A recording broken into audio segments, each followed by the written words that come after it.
Hey everyone, my name is Jonny Roams and I'm an outdoor adventure filmmaker and photographer based in Utah.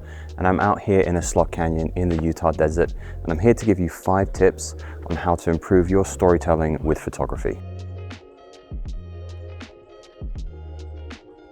Now these 5 tips are going to go hand in hand together as they all kind of relate into how you can improve your storytelling with photography. Tip number 1 is to include a human element.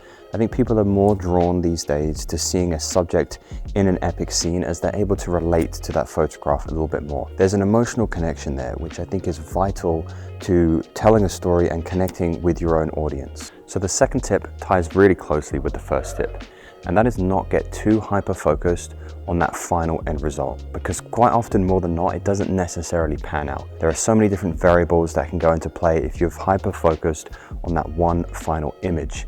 Something that I've enjoyed doing lately is to kind of document the entire journey and that entire process of getting to that final destination. By documenting that entire journey, it helps tell that whole narrative a lot better and engage your audience with those photographs. Third tip is something that I'm trying to improve on myself, and that's not to get too upset when the weather doesn't pan out.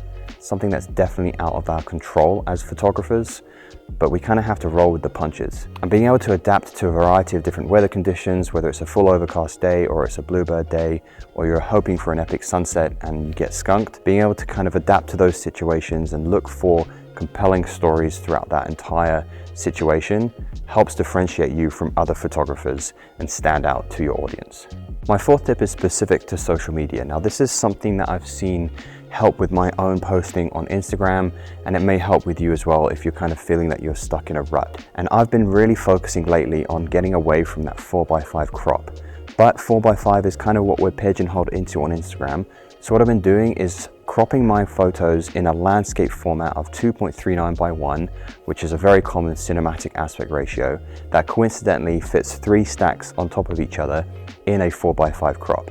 This allows me to do one single post on social media, but be able to tell a narrative with those 3 different photographs. And it's something that my audience have really enjoyed, and it's helped me build my audience and reach people who are looking for that progressive storytelling with one single post on Instagram.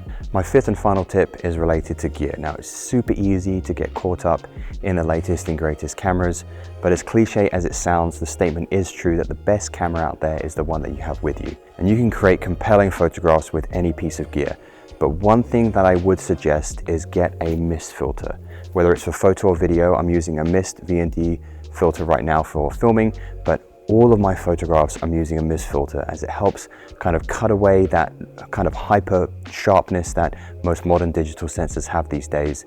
And it helps kind of just create an atmospheric kind of dreamy feel to photographs. And I hate using the word cinematic, but it does kind of make it feel a little bit more cinematic, particularly if there's like a good light source like right behind me. It kind of softens that light source and just makes that whole kind of environment a little bit more dreamy and help kind of draw the audience in a little bit more and make it feel less like a super digitized photo. So that concludes my 5 tips on how to improve your storytelling with photography. If you're interested in checking out my work, feel free to go to Instagram at Jonny Roams and also here on YouTube at Jonny Roams as well. Thanks for tuning in and happy creating.